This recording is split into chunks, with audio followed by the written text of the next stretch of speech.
Thank you very much for having us in your home. Thanks for being here. And what's the most common opening question you get? It's always like, when did you first know that you were trans? Yes. Which is a very boring question. Okay, I won't go with that one. Okay. So you're quite a glamorous person. Is that helpful, or does that put more pressure on you sometimes? Do you just think, oh, I just want to sit around in my trackies? You know, what's interesting is that, like, I always used to dress like this every single day. And then I started performing so much where I was like, okay, I need to know that I'm not working. So now when I'm not working, I'm in my sweatpants, I'm chilled out. And sometimes I'll be recognized on the street. People are like, oh, we thought you'd be more colorful. I'm like, okay, I'm just taking a break. Come on. This is how I want to be every day. But it gets a lot of work. It takes a lot of effort. It takes a lot of effort. Yeah. But the problem is, especially as a touring artist, is this baggage weight restrictions. I'm sure you're having to face it too. Oh my goodness, the amount of the tax you have for being fabulous. Because I reached the 23 kgs just with my shoe collection. So what? Let alone my emotional baggage, I'm bringing in so much. Alok, leading the way in America, bringing to the foreground the realities for transgender and non-binary communities in what is a country of enormous contradictions, creative and progressive in parts, conservative and religious in others. As for Te Aporo Nui, they say if you can make it there, you'll make it anywhere.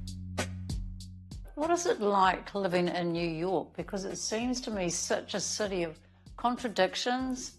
There's joy, there's real sadness we see lying on the streets. What is it like for you living here? New York is the best and worst all at the same time. So thank you for seeing that.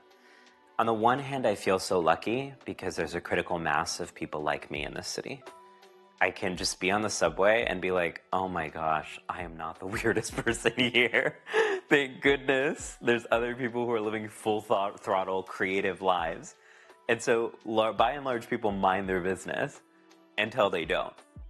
And all it takes is that one person to ruin your day. Yeah. Because the problem with New York is that you're in a moving train and you can't exit. So you have to actually confront face first someone who doesn't like you. And so that can be really hard, I think, especially when I first moved here a decade ago. When I was dealing with so much street harassment or harassment on the train, I'd be like, this is New York. Like, is there anywhere I can go that I can be safe? And I think holding that heartbreak and that hope is central to what I do. And it's embodied every day by going outside. Because every day I'm going outside, I have to tell myself, okay, there might be people who don't like me. And there's going to be people who largely don't care. And there's going to be people who compliment me. I embrace it all. As they say, words matter. How would you describe yourself? Artist is the word that I chose. All the other words I had to be in order to make sense to other people. And what I like about being an artist is there's a elasticity to it. It can mean so many things all at the same time. But inherent in it is a commitment to creative imagination, a recognition that most people consider the rules as reality, but artists come in and say, okay, there's an otherwise. So I would say that I would describe myself as someone who's always trying to live elsewhere and otherwise. Funny, provocative, creative, and very articulate. With nearly 1.5 million followers on Instagram alone, Alok's global audience is increasing, including here in Aotearoa. A poet and writer, Alok has designed fashion collections, sold out comedy tours, and even has their own Netflix series. What's your preferred type of art, poetry, comedy, performance that you really enjoy? Right now I'm really enjoying stand-up. They're so upset with us, saying that we keep on making up pronouns and genders and new words, and I just don't know how else to tell you this, but all words are made up. It's a way of showing people how comedy has been not just a mechanism of survival for me, but one of maintaining my joy in the face of everyone else's tomfoolery. Comedy is kind of like a liver system that detoxifies trauma. So every time people are being bigoted to me, it's like, wow, thank you for this comedic material. It's just allowed me to become more and more expansive. And it feels really important, especially in times like this, to cultivate spaces for laughter. I think I got into a place in my art a few years ago where cynicism had begun to creep in. And what comedy has really allowed for me is to maintain a relationship with awe. New York, it's home, but it wasn't always. So just tell me about your family and where you grew up. Yeah, so I grew up in Texas, which viewers might know about. And regrettably, my hometown might confirm a lot of the stereotypes they have about Texas. So very religious, very conservative, very white. My mom moved there because she was a professor at the university. So I was kind of living in between two worlds. On the one hand, a very academic family that was feminist and anti-racist and very intellectual. It was the kind of place where when I was younger and had any question about the world, my parents would say, here's a book. So I had this permission from a young age to have points of view and hot takes. But then that same self-assertion that was celebrated within the confines of my family, I felt punished for in school, where conformity was kind of prescribed as the only way to get by. So I think as a young person, I was confused because the parts of me that were most dear and most magnificent were often the parts that got me most in trouble. Like how? Like, I feel like from my earliest memories, discrimination was kind of atmospheric for me. I felt like no one ever allowed me to come to my own gender and sexuality by myself. It was through slurs from other people. This constant wariness around my safety, physically and otherwise, created the conditions where I felt like I had to continually shapeshift and hide in order to not draw attention to myself. So like deepen my voice, be really intentional about how I walked, how I moved, because the insinuation back then was if you were queer whatsoever, then you were a glitch, something that needed to be removed. I remember fixed. Yeah. But back then it was very much, especially at that moment in Texas, it was conversations with my classmates where they would say, all gay people need to be put on an island and exterminated so they can't spread AIDS to the population. So here you were like 11 or 12 years old being like, I don't even know what that means, but I know that that means that I'm wrong. And of course you internalize that. So I feel like dissociation became a very convenient practice for me of separating myself from all the harassment I was experiencing. But that's also what's led me to live such a creative life. And I think that's one of the wonderful and annoying parts about trauma is that it often teaches us resilience practices that are instrumental to our genius. So I learned how to develop a really robust imagination because the world around me wasn't safe. And so literature and art and creative expression, the stakes of it weren't superficial. It was the only place where I had autonomy. And so I try to always say, like, yes, it was hard, but also many beautiful things are forged in fires. I suppose it was a bit of a head spin for parents back then, wasn't it? Yeah, totally. You know, if I think now, myself and my generation, discovering new words, and I had to ask a friend of mine, what is a cis woman? I have no idea, you know, so the terminology is different. But you're also dealing with racism, I'd imagine, in a place like Texas. So you had it all going on there. Yeah. But what was different is when it came to racism, I had the support of my community. True. And when it came to gender and sexuality, I felt isolated. Yeah. And so what was confusing is that on the one hand, I felt like so much love. Like I grew up in a very tight-knit Indian community and was really taught to respect my culture. I was going back to India continually. I had a deep relationship with my grandparents who lived in India. But then I internalized the myth that I had to pick one. Like if I was Indian, then I couldn't be trans. If I was trans, it was somehow whitewashing myself. And so a lot of the work that I did after I left Texas was trying to decolonize my own understanding of gender and sexuality and actually learn that there had been people like me for thousands of years within our own culture, and have to really confront my grandparents, my parents, to be like, why did we never talk about this? Why was I never exposed to these histories? And in between the glitz and glamour, the Stanford graduate has written 3 books exploring those very same questions. More after the break.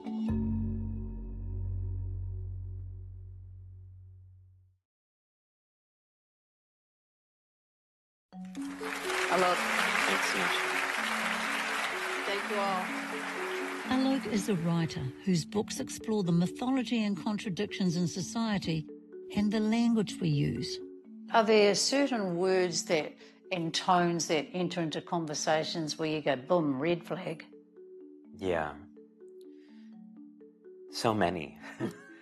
You know, this word real, like, okay, but certainly not a real woman, or there's real women who are like this, or this word biological. There are biological women, biological men, or this term fad or trend. People see being non-binary as a fad or a trend. And those are red flags to me because they are all rooted within a particular colonial Western mind view. Actually, it's not that non-binary people are new, it's that the gender binary, which was a colonial instrument, is new. There's actually thousands of years of documented history of people living outside of these categories of man and woman. And so when people use those words of real, of biological, of fad, I'm like, okay, what worldview are you using here? What history books are you subscribing to? Why, who's defining the parameters of that reality? There are different realities alongside it. It's that analysis, the ability to articulate it, and the use of humour, which means Alok is in demand as a speaker. Well, I was reading somewhere that women were banned from even wearing trousers back until 1923, and so I'm thinking, what is the drama about people dressing how they like, for example? I mean, this relates back to that whole colonial history that I was speaking about. So when women began to advocate for the right to wear pants in the West, what white men would say is this is going to descend into savagery. That to be a civilized society is one in which there's a clear distinction between men and women. And in fact, they would point to indigenous people and say, see, these people are more backwards because they don't have as many visual distinctions between men and women. Look, these indigenous women are bare-chested. Look, these men have long hair and have tattoos and accessories and earrings. That means they're feminine. So much of this investment in saying that man and woman have to be these opposite categories actually is related to these histories of colonization and white supremacy. And that's why for me, when I speak about my gender, I'm speaking about my race. When I'm speaking about my race, I'm speaking about my gender. I can't separate these things. As you were talking, I'm sort of having a vision of the Marie Antoinette days when everyone wandered around with powdery white faces, Totally. long hair, and all these frills. Yes, men used to wear heels all the time. In fact, heels were developed as a stirrup, basically, when you're riding a horse. So all of these things are so recent. Yeah. And I think that's why it's important that we teach these histories. Unfortunately, they're all being banned now, but...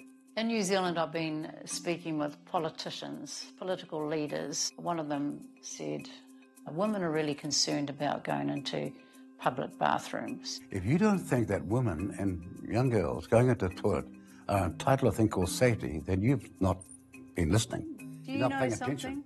I go to so many different hui and am involved in so many networks, and not once have I heard one woman say to me, oh my God, I'm terrified to go into the bathroom. How did this become one of your sort of linchpin kind of policies? Because women wrote to me and said, look, I'm so concerned. My daughter's not going to the bathroom at school because she doesn't think she's safe there. Is that something similar that's going on here? Yeah, absolutely. Listen, safety and well-being are important considerations for all of us. But what I notice is that we often dwell in hypothetical scenarios versus actually addressing what's happening right now. The majority of gender-based violence is perpetuated within the home and often at the hands of cisgender heterosexual men. And yet, when you look at most political conversations about gender-based violence, there's a scapegoating that's occurring of gay people and trans people, even though gay and trans people are the most likely to experience violence. So the very people who are the victims are being framed as the villains. So what I say whenever I'm confronted with that argument is, totally, I want to create a world where we don't have to fear gender-based violence. The way that we do that is by working together to confront patriarchy, not eliminate trans people. Those are separate projects. What is the point of all this catastrophizing by these various groups? How does it serve them? I think that's a larger, deeper, more existential question, which is, why do all of us dwell in the future when we can't actually address the present? When I see a lot of these conservative commentators say, trans people are collapsing civilization, I'm like, you know what's actually collapsing civilization? Climate change. You're not gonna have a country. It's gonna be underwater.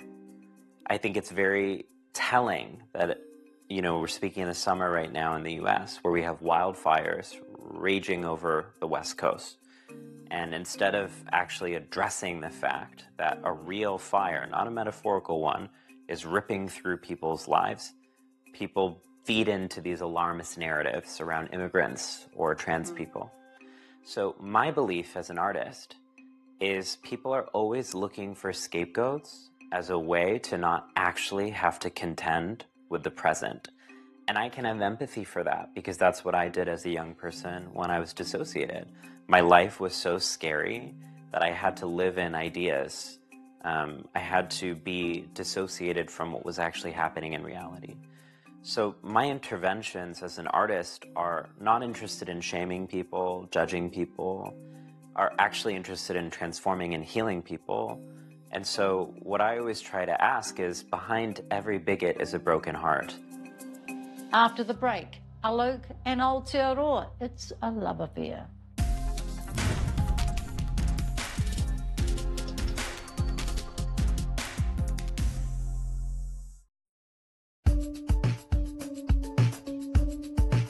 Alok first came to Aotearoa in 2016, under the pretense of talking, they said, but very keen on listening. So New Zealand, Aotearoa. Yes. Tell me how it rolls down there when you're visited. I mean, I'm obsessed. I feel like an unofficial ambassador because I tell everyone heaven is here on earth right now. It's just over there. You just get on a flight there. With not too many bags. Yeah, not too many. For me, seeing the confluence of Pacific indigenous people in one place, meeting people who are Tongan and Samoan and people from Fiji and Maori, all these people together, and learning how people are activating ancestral legacies and articulating their gender and sexuality from that was so foundational to my journey as an Indian person, to know that we can do this. That the conversation that Indigenous folks, especially in the Pacific, are having about gender and sexuality is leading the way. Because, how can we say that non-binary is new when Fa'afafine people exist, And so Indigenous trans folks, especially from the Pacific, are leaders the world over and showing people there's nothing new here. And I feel like my experiences also over there have shown me so much kindness. What's really strange about being a traveling artist is I'm often at the mercy of complete strangers. I'm in places where I don't know anyone. I don't know how to get around. And especially as a trans person, it's like, am I going to be safe? Can I go here? And all the times that I visited, the queer community there has been so warm, so welcoming. Hey, come with us over here. Come on. There's a kind of eagerness and support that I don't really experience that much across the world. And so I feel like a deep connection. Can I just ask you finally, 30 years' time, what does a perfect world look like? It's just figuring out that we've sorted out the climate change thing. Yeah. God willing, we're still here. A perfect world is one in which we recognize that people are so complex, so dynamic, that we would never make assumptions about who they are because we have to get to know them. As we recognize that people are kind of an ocean of stories just swimming around, and we relish in one another's complexity. We affirm it and we celebrate it. We use language to be poetic and expansive and beautiful, not crude and militaristic and containing. We create a world that gets excited by innovation and ingenue. We create a world where artists are our leaders. That's what I genuinely believe is when I need hope in a world that is so often full of despair. I just need to play one of my favorite musicians or go to a live show, and I remember the world making that happens when beauty is our compass. So the world I want in 30 years is one in which beauty is not seen as a luxury but a necessity. A world that doesn't just want to end violence but create and maintain beauty. Kia ora. Thank you very much. Kia ora.